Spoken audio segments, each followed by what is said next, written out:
Bab 8 Menikahlah denganku. Zhao Ping merasa dalam dilema. Dia ingin menghukum Tao Jian. Tapi bagaimanapun juga, ini adalah aula Miao Shu Huichun, wilayah Lin Hua. Sebagai orang luar, dia sepertinya tidak layak dan tidak boleh ceroboh. Terlebih lagi, Tao Jian adalah murid magang kelas 1. Jika dia diusir, aula Miao Shu Huichun akan kehilangan salah satu andalannya. Dia masih membutuhkan Lin Hua untuk mengeluarkan dokumen resmi, dan tidak boleh melakukan apapun yang akan merugikan ruang pengobatan orang lain.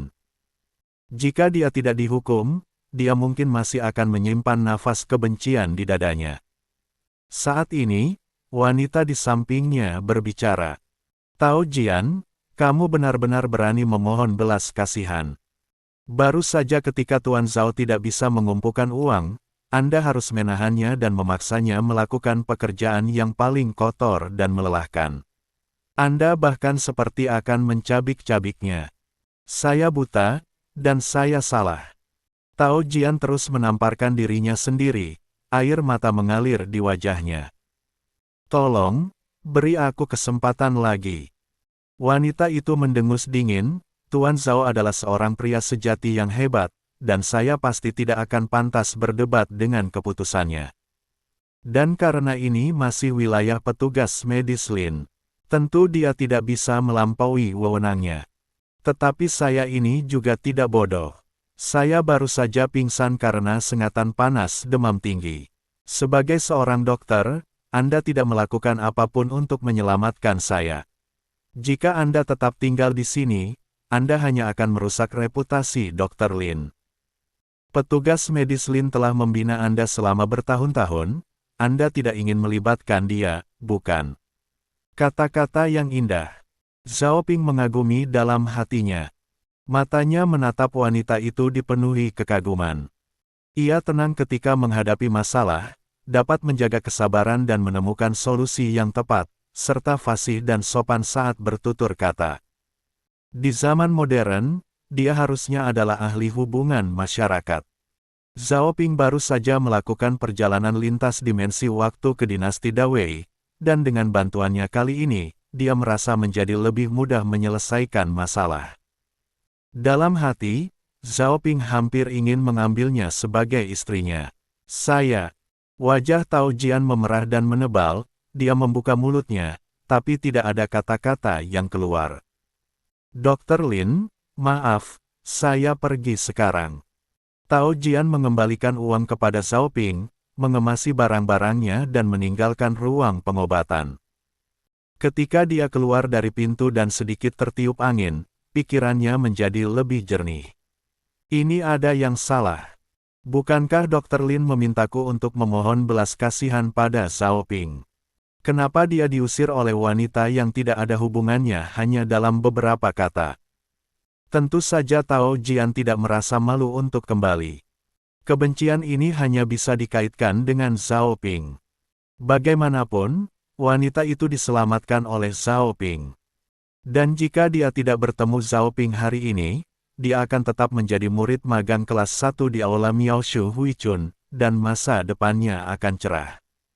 Jadi ini semua salah Zhao Ping. Tao Jian mengertakkan gigi dan berharap dia bisa memakan Zhao Ping hidup-hidup. Anda telah membuat saya sangat menderita, mari kita lihat, saya pasti akan membuat Anda menyesalinya suatu hari nanti. Tao Jian melihat kembali ke ruang pengobatan, diam-diam merasa kebencian yang mendalam. Saat ini, Zhao Ping telah disambut di ruang belakang oleh Lin Hua dan diperlakukan sebagai tamu terhormat. Lin Hua secara pribadi menyajikan teh untuknya dan meminta nasihat medis darinya. Zhao Ping mulai menyembunyikan kecanggungannya. Atribusikan semua penghargaan kepada ringkasan materia medica. Bahkan mengenai jalur penularan dan penanggulangan penyakit malaria, Zhao Ping hanya mengatakan bahwa itu disalin dari buku. Mengenai keasliannya, masih harus diverifikasi. Ketika Lin Hua tidak mengetahui alasannya, dia mengeluarkan dokumen resmi kepada Zhao Ping dan memberikannya dengan penuh rasa hormat. Zhao Ping pun berterima kasih dan pamit. Begitu Zhao Ping berjalan belum terlalu jauh, dia merasakan seseorang mengikutinya. Dia menoleh ke belakang dan menemukan bahwa itu adalah wanita yang dia selamatkan sebelumnya, dan kemudian dia ingat bahwa 80 sennya belum dikembalikan. Dia segera mengeluarkan uang itu, menghitung 100 koin dan menyerahkannya kepada wanita tersebut. Saya mohon maaf, karena Dr. Lin mengajak saya berdiskusi dengannya, saya jadi lupa tentang uangnya. Saya akan mengembalikannya kepada Anda sekarang. Saya tidak ingin mengambil uang, kata wanita itu. Itu untuk saya. Zhao Ping menjadi bingung, lalu mengapa kamu mengikutiku? Saya masih hidup sehat sampai sekarang ini, itu tentu karena pertolongan Anda, jadi wajar saja jika saya pergi kemanapun mengikuti Anda pergi sebagai seorang pelayan, dan uang yang saya berikan tentu saja menjadi milik Tuan Zhao. Kata wanita itu, pelayanku. Zhao Ping sedikit bingung. Ya, wanita itu berkata, kamu sudah melepas pakaianku dan menyentuh tubuhku. Sejak saat itu, aku milikmu. Itu karena kamu pingsan dan aku sedang merawatmu. Zhao Ping nyaris tidak bisa berkata-kata. Kamu tidak menyukaiku. Kenapa aku tidak menyukaimu? Karena kamu tidak keberatan, maka nikahi aku. Wanita itu berkata, kamu telah melihat tubuhku berulang kali. Jika aku tidak menikah denganmu, aku akan mati. Dan kamu juga adalah penyelamatku. Aku tidak punya imbalan apapun yang pantas untukmu, jadi aku hanya bisa berjanji padamu sebagai wanitamu. Tapi aku sudah punya istri. Kalau begitu aku akan menjadi selirmu. Wadidaw. Zhao Ping tertegun beberapa saat. Dulu, dia hanya membaca tentang kesetiaan dan ketabahan wanita zaman dahulu di buku, namun hari ini dia benar-benar mengalaminya langsung. Hanya melepas pakaian untuk pertolongan pertama, itu pun hanyalah sebagai tindakan medis, jika tidak maka tentu gadis itu tak akan tertolong. Zhao Ping begitu terkejut dan kalut sehingga dia tidak tahu harus berbuat apa. Meskipun dia pernah bermimpi indah menikahi beberapa selir dan memeluk mereka di kedua sisi.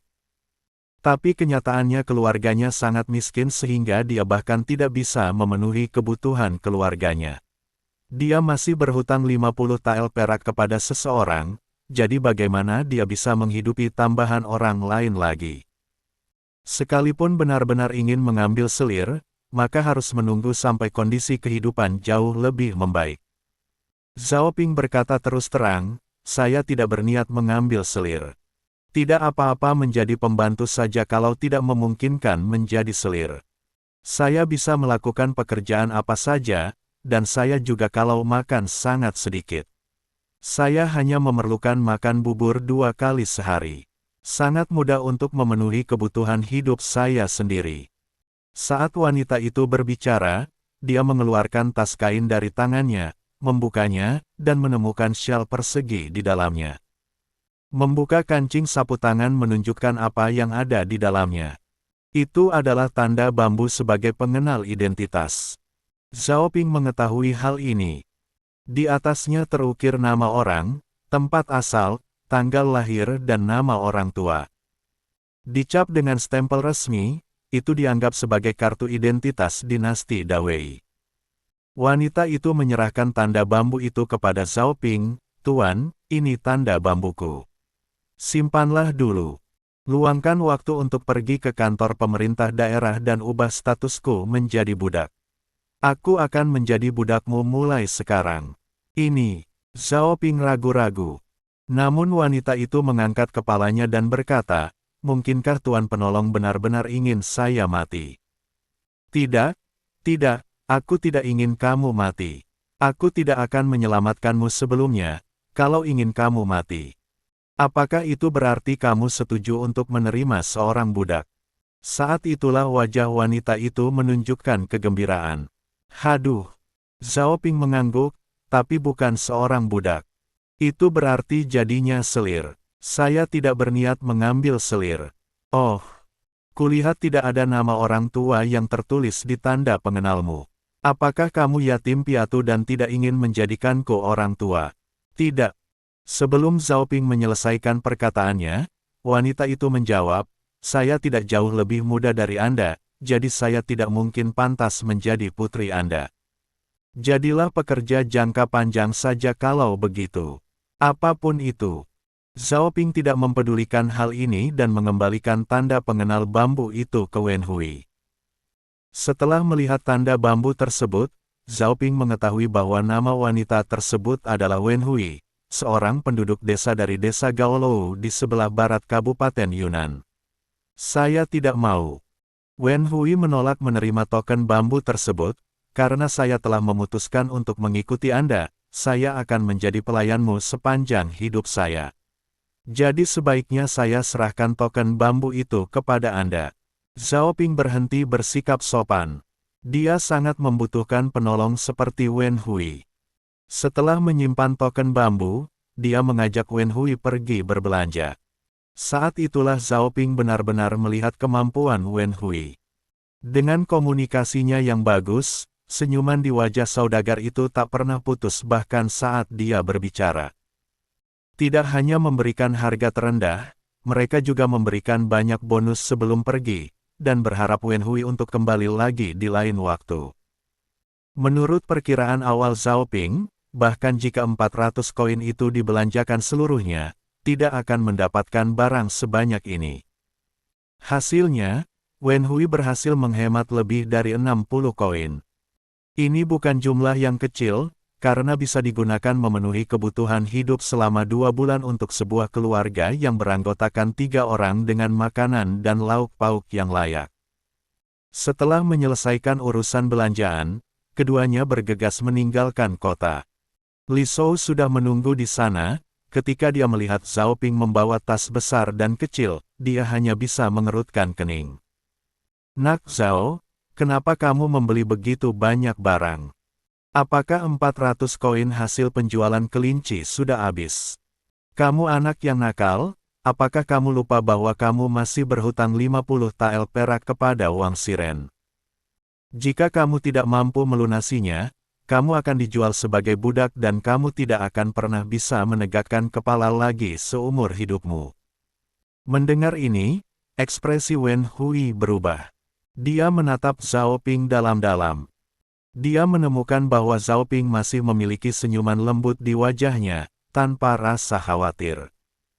Selain itu, keterampilan medis Tuan Zhao sangat hebat bahkan membuat petugas medis Lin merasa malu, dan hanya masalah waktu sebelum dia mendapatkan 50 tael perak.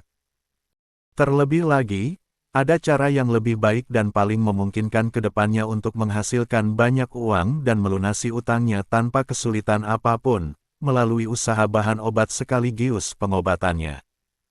Zhao Ping kemudian berkata, "Terima kasih, Paman Li, atas perhatian Anda. Tetapi menjual kelinci hanya berharga beberapa ratus koin saja, sangat susah untuk mengejar jumlah 50 tael perak. Belum lagi untuk digunakan kebutuhan kehidupan Meng Ru dan Xiao Xiao. Lagi pula, saya sudah mendapatkan dokumen resminya. Saya bisa menggali bahan obat dan menjualnya nanti. Membayar kembali uangnya seharusnya tidak menjadi masalah. Baguslah selama kamu punya rencana itu." Li Shou mengangguk, "Aku hanya mengingatkanmu, apa yang kamu lakukan tetaplah urusan pribadimu." Kemudian dia menarik Zhao Ping ke samping dan bertanya dengan suara rendah, "Mengapa kamu membawa kembali seorang wanita setelah memasuki kota? Apakah dia seorang selir?" "Tidak." Zhao Ping menjelaskan, "Namanya Wen Hui, dan dia adalah pekerja jangka panjang, karyawan yang saya pekerjakan. Apakah kamu tidak terburu-buru melunasi hutangmu? Jika kamu memiliki seseorang yang membantumu menggali bahan obat, kamu akan dapat menghasilkan uang lebih cepat." "Hei, dasar anak pemberani." Li Shou menghela nafas dalam hatinya. "Saya cukup beruntung jika bisa menangkap beberapa ekor kelinci lagi nantinya, jadi semoga bisa untuk memenuhi kebutuhan sehari-hari. Sekalipun saya sudah mendapat dokumen resmi dan bisa menjual bahan obat untuk menghasilkan uang, namun untuk jangka pendek saya tetaplah membutuhkan uang. Keluarga Zhao akan mengakhirinya penderitaan ini sepenuhnya." "Ah, tapi ini masalah keluarga, Paman Li tidak bisa bicara banyak." Lalu lanjut mengemudi kereta keledai, menuju ke desa Siping.